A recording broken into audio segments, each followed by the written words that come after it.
తెలంగాణ ఉద్యమం అనేది ఒక న్యాయమైనటువంటి లక్ష్యం. తెలంగాణ సాధన అనేది అవసరం. తెలంగాణకు వ్యతిరేకంగా మాట్లాడాలంటే నేను కమ్యూనిస్ట్ పార్టీలో తిరిగాను. ఇంకా సిపిఐలో ఉండేవాడిని.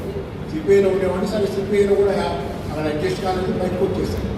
అయితే దానిలో నాకు ప్రధానంగా ఏంటంటే నాకు వచ్చిన అంచనా ఏంటంటే ఎవరైనా అంటే నాకు ఇప్పటికి కూడా కమ్యూనిస్ట్ భావాలయ్యాయి. ఏ పార్టీలో లేదు, కమ్యూనిస్ట్ భావాలు. దానిలో నాకు వచ్చిన అంచనా ఏంటంటే ఒక మనిషిని కమ్యూనిస్టా కాదా ఈ తెలంగాణ నేపథ్యంలో ఒక మనిషి వికాసైన కమ్యూనిస్టా కాదా తేల్చాలంటే అతను తెలంగాణ ఉద్యమ లక్ష్యం పట్ల అతని ధోరణి ఎంతో చెప్తే చాలు. అతను తెలంగాణ ఉద్యమ లక్ష్యం, ఎందుకంటే అన్యాయం ఎవరికి ఎక్కడ ఏది జరిగినా ఖండించాల్సింది కమ్యూనిస్ట్. నా ఉద్దేశంలో కమ్యూనిస్టు అన్యాయం జరిగే వాడి పట్ల నిలబడాలి, అన్యాయం పాలయ్యే వాడి పట్ల నిలబడాలి. తెలంగాణకి దశాబ్దాల తరబడి జరుగుతున్న అన్యాయాన్ని ఖండించిన వాడు ఎవడు మనిషి కాదు, అసలు కమ్యూనిస్ట్ అసలు అవ్వదు. కాబట్టి ఆ ఉద్దేశంతోనే నేను మొదటి నుంచి కూడా తెలంగాణ ఉద్యమ సమయంలో నేను పెద్ద పాత్రధారిని కాదు, తెలంగాణ ఉద్యమంలో పెద్ద ఉద్యమకారుని కాదు. అయితే తెలంగాణ రావడం కోసం టీవీ ఛానల్స్ దగ్గర నుంచి అన్ని చోట్ల నేను పోయిన చోట తెలంగాణ ఇవ్వడం అవసరం, తెలంగాణలో వద్దంటే తప్పని మాట్లాడుతూ వచ్చాను. ఆ జాతరలో చేస్తానికి వచ్చాను. సరే, తర్వాత తెలంగాణ వచ్చిన తర్వాత కూడా తెలంగాణ గురించి వీళ్ళు మాట్లాడే మాట కొంతమంది ఏంటంటే వీళ్ళకి అసలు ఏం పరిపాలించుకుంటారు, వీళ్ళకి చేత కాదు, తెలంగాణ వాళ్ళు అసలు పరిపాలించుకోగలరా వాళ్ళని చెప్పి అవమానకరంగా మాట్లాడిన వాళ్ళ మాటలు కూడా చూసాం. కానీ ఈరోజు తెలంగాణ సైతం కొంచెం తేడాలు వస్తున్నాయి. సంవత్సరాలుగా కొన్ని తేడా బాగా వచ్చింది. ఏదేమైనా కానీ తెలంగాణ తనని ఎంత బాగా పరిపాలించుకోగలదో, ఈ దేశంలో అత్యుత్తమ పరిపాలకులుగా తెలంగాణ వాళ్ళు ఎలా ఉండగలరో తెలంగాణ నిరూపించింది. దేశం వాళ్ళు రెండో పక్కన నేను విమర్శిస్తున్నాను కాదు, ఆంధ్రప్రదేశ్ కూడా బాగుండాలని కోరుకుంటాను. కానీ ఆంధ్రప్రదేశ్ ఎన్ని రకాలుగా మల్లకులాలు పడుతుందో, ఎన్ని సమస్యలు పడుతుందో, ఏ రకంగా తలకిందులు అయిపోతుందో రకరకాల సమస్యలతో నిత్యం మనం చూస్తాం. నేను దాకా చూస్తాను. కాబట్టి తెలంగాణ అనేది తెలంగాణలో ఒక నిజాయితీ, తెలంగాణలో ఒక పట్టుదల, తెలంగాణలో ఒక శ్రమించే గుణం, తెలంగాణలో ఒక కష్టజీవుల లక్షణం ఉంది. ఇక్కడ సంకుచితమైనటువంటి నేరో ఆలోచన లేదు. సరే, ఇదంతా ఒకటి. సరే, ఏదైనా మీరు కనుక ఈరోజు చూస్తే తెలంగాణ గతాన్ని వర్తమానాన్ని గతంలో చూస్తే తెలంగాణని ఆంధ్రాలో కలిపినప్పుడు, తెలంగాణ ఆంధ్రాన్ని కలిపారు కదా 56 కలిపినప్పుడు తెలంగాణ మిగులు రాష్ట్రం ఒక ఆ రోజులో 67 కోట్ల అంటే చాలా ఎక్కువ. ఆ రోజులో 67 కోట్ల మిగులు రాష్ట్రం తెలంగాణ. ఆంధ్రప్రదేశ్ లోటు రాష్ట్రం. అంటే ఆంధ్రప్రదేశ్ పేద రాష్ట్రం, నా దగ్గర దానికి కావాల్సిన డబ్బులు లేవు. తెలంగాణ దగ్గర డబ్బులు బాగుంది. ఇక్కడ డేటా కూడా నా దగ్గర అంత తోలికి బాగుంటుంది. ఒక 100 రూపాయలు కనుక ఆదాయం వస్తే ఏ ప్రాంతం నుంచి ఎంత వస్తుంది? హైదరాబాద్ నుంచి 10 రూపాయలు, తెలంగాణలో వచ్చి ఇతర తెలంగాణ ప్రాంతం నుంచి, మిగతా హైదరాబాద్ కాకుండా తెలంగాణ ప్రాంతం నుంచి 60 రూపాయల పైన, రాయలసీమ నుంచి 7 రూపాయలు, మిగతా కొద్దిపాటి ఆంధ్ర నుంచి వచ్చే ఇది సమీకరణం. ఇట్లాంటి ధనిక రాష్ట్రం తెలంగాణ. అందుకని కేసీఆర్ గారిని నేను పొగట్టాలి చెప్పట్లా, కానీ కేసీఆర్ పదే చెప్పింది తెలంగాణ ధనిక రాష్ట్రం అని నిజం. దగాపడ్డ ధనిక రాష్ట్రం మాత్రం నిజం.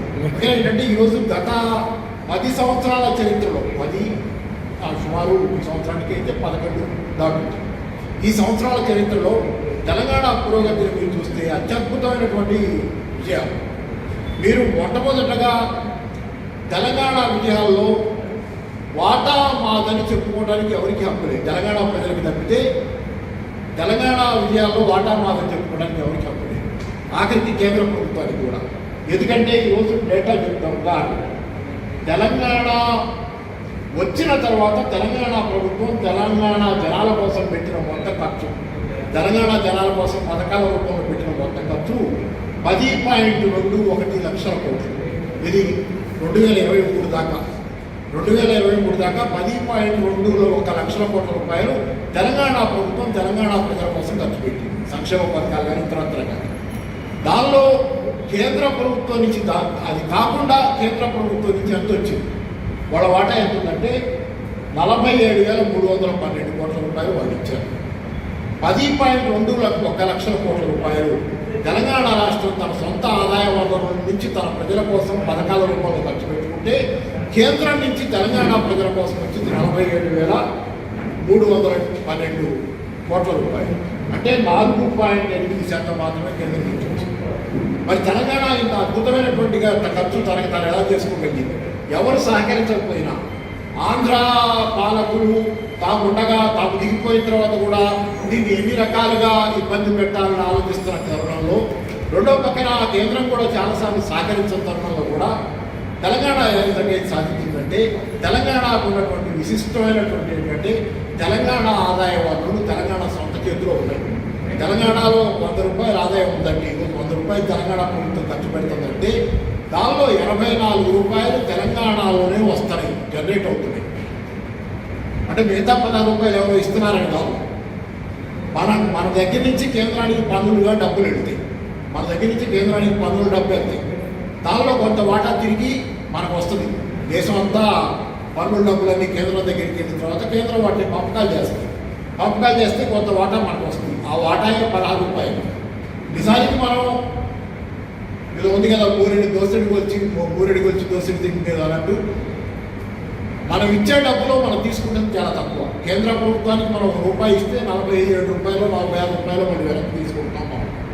కాబట్టి ఆ 16 రూపాయలు కూడా మనకి తక్కువే వస్తాయి. అట్లా మనకి కట్టిన పన్ను డబ్బు నుంచి మనకి వెనక్కి వచ్చిందో 16 రూపాయలు వెనక్కి వస్తాయి. 100 రూపాయలు మొత్తం ఆదాయం. మిగతా 84 రూపాయలు ఎవరో ఇస్తుంది కాదు, తెలంగాణలోనే స్వతహాగా ఇక్కడ వస్తున్నటువంటి ఆదాయం. వ్యాట్ కావచ్చు, రియల్ ఎస్టేట్ నుంచి కావచ్చు, రిజిస్ట్రేషన్ స్టాంప్స్ రిజిస్ట్రేషన్స్, ఎక్సైజ్ కావచ్చు, వీటన్నిటి నుంచి వస్తున్నటువంటి ఆదాయం మిగతా 84 రూపాయలు. దేశంలో తన సొంత ఆదాయ వనరుల్లో తెలంగాణది 2వ స్థానం. నా గుర్తునంతరం హర్యానాది మొదటి స్థానం. 86 రూపాయలు, 100 రూపాయలు 86 రూపాయలు హర్యానాకి అక్కడే వస్తాయి, ఆ రాష్ట్రం నుండి జనరేట్ అవుతాయి. తెలంగాణకి 84 రూపాయలు ఇక్కడ జనరేట్ అవుతాయి. మనం ఒకళ్ళ మీద ఆధారపడింది తెలంగాణ. అందుకే తెలంగాణని ఎంతమంది ఎన్ని రకాల వెన్నుపోట్లు పొడవాలని చూసినా తెలంగాణ వచ్చిన తర్వాత కూడా తెలంగాణ తన సొంత కాళ్ళ మీద నిలబడి తన ఆదాయాలను పెంచుకుంటా ముందుకెళ్ళగలిగింది. ఇది తెలంగాణకు ఉన్నటువంటి విశిష్టమైన లక్షణం. కాబట్టి ఇది ఒకటి ప్రత్యేకమైంది. SOTR అంటారు దీన్ని, స్టేట్ ఓన్ ట్యాక్స్ రెవెన్యూ. అది తెలంగాణలో 84 రూపాయలు. కాకపోతే దురదృష్టవశాత్తు నేను చెప్పేది ఒకటి మిత్రులారు, నేను రాజకీయాలు మాట్లాడలేదు. ఇందాక శ్రీనివాస్ ప్రస్తావించారు, ద్రవ్యోల్బణం తగ్గటం గురించి మాట్లాడాను. నేను ఆయన ఖండిస్తానని చెప్పుకున్నాను, ఒక మిస్అండర్స్టాండింగ్ అని చెబుతున్నాను. ద్రవ్యోల్బణం 1.1%, మార్చి నెలలో ద్రవ్యోల్బణం 1.1%గా తెలంగాణలో నమోదయ్యింది. దేశంలో అత్యంత కనిష్ట స్థాయిలో లోయెస్ట్ లెవెల్లో ధరల పెరుగుదల ఉంది తెలంగాణ. సంతోషించాల్సిన విషయంగా కనపడుతుంది. మన ముఖ్యమంత్రి గారు కూడా చాలా గొప్పగా చెప్పుకున్నారు, తెలంగాణలో ఇంత ధర ఇట్లాంటి లోయెస్ట్ ద్రవ్యోల్బణం ఉందంటే నా గొప్పతనమే. కానీ దయచేసి నేను చెప్పేది ఉంటే ఇక్కడ ఇది గొప్పతనం కాదు, వాస్తవానికి ఇది పతనం. ద్రవ్యోల్బణం ఎందుకు తగ్గింది? ప్రజల చేతిలో కొనుగోలు శక్తి లేక. ఈరోజు తెలంగాణ గ్రామీణ ప్రాంతాల్లో గత అనేక మాసాలుగా అనేక పథకాలు ఆగిపోయింది. జనాల చేతిలో డబ్బులు లేవు, వ్యవసాయం సంక్షోభంలో ఉంది, దీన్ని ఎవరు కాదనలేదు.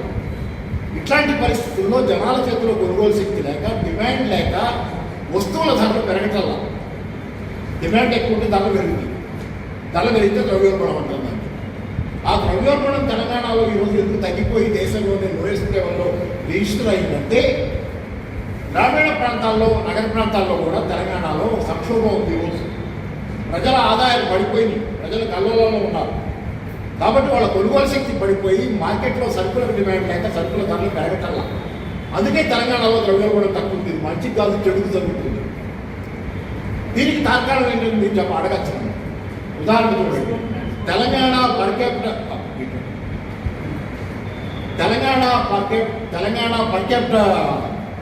ఇన్కమ్ అంటాం, తలసరి ఆదాయం. తెలంగాణ తలసరి ఆదాయం తెలంగాణ వచ్చిన సంవత్సరం అంటే యావరేజ్గా ఒక రాష్ట్రంలో ఉన్నటువంటి మొత్తం సంపదని జనాలను అందరితో డివైడ్ చేస్తే వచ్చే తలసరిని ఎంత ఆదాయం ఉందని లెక్కేస్తే తెలంగాణ వచ్చినప్పుడు 1,24,000 రూపాయలు తలసరి ఆదాయం. తెలంగాణలో 1,24,000 మాత్రమే తలసరి ఆదాయం. ఈరోజు అది 3,50,000 చిల్లరకి పెరిగింది తలసరి ఆదాయం. భారీగా పెరిగిపోయింది. తలసరాగా 166% పెరిగింది 2022-23 నాటికి.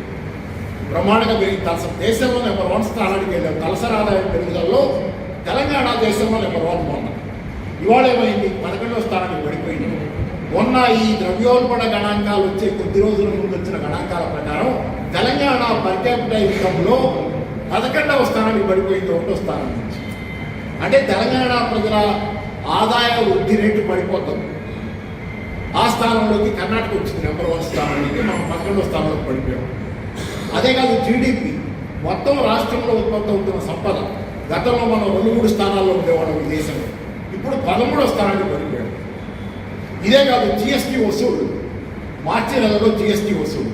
జిఎస్టీ అంటే మీరేం కొన్నా, ఈ మంచినీళ్ళ సీసా కొన్నా, ఈ ఫోన్ కొన్నా, ఆఖరికి సిగరెట్ ప్యాకెట్ కొన్నా, పెద్ద మీద జిఎస్టీ కూడా. ఈ జిఎస్టీ వసూళ్లు బాగా ఉన్నాయంటే అర్థం ఏంటంటే ఆ రాష్ట్రంలో ఆర్థిక లావాదేవీలు బాగా జరుగుతున్నాయి, జనాల చేతిలో బాగా డబ్బులు ఉంది, కొనుగోళ్లు బాగా జరుగుతున్నాయి అనేది జిఎస్టీ ఆదాయం బాగా ఉంటే లెక్క. ఏమైంది ఈ సంవత్సరం మార్చి నెలలో? జిఎస్టీ ఆదాయం 0 అయింది. అంటే తెలంగాణలో ఒక్క కోవిడ్ కాలంలో 2020 సంవత్సరంలో మాత్రమే -9% అయింది. అప్పుడు ఎవరు బయటికి రావాలి, లాక్డౌన్, ఆదాయం లేవు. ఆ సంవత్సరాన్ని తీసేయచ్చు. తెలంగాణలో 10 సంవత్సరాల కాలంలో 0% ఎప్పుడు జిఎస్టీ ఆదాయం నమోదు కాదు. లోయెస్ట్ జిఎస్టీ 0% నమోదైంది. దేశ యావరేజ్ కంటే, దేశంలో అన్ని రాష్ట్రాల కంటే కనిష్ట స్థాయిలో జిఎస్టీ వస్తుంది తెలంగాణలో ఈరోజు. మేఘాలయ లాంటివి పక్కన పెడితే, 2 రాష్ట్రాలు పక్కన పెడితే, చిన్న చిన్న నార్త్ ఈస్ట్లో తెలంగాణ జిఎస్టీ లోయెస్ట్ 0%. అంటే అర్థమేంటి? తెలంగాణలో ఆర్థిక లావాదేవీలు పతనం అవుతున్నాయి, ప్రజల కొనుగోలు శక్తి పతనం అవుతుంది, కొనుగోలు తగ్గుతున్నాయి. ఈ నేపథ్యంలో మీరు ద్రవ్యోల్బణాలు చూడండి.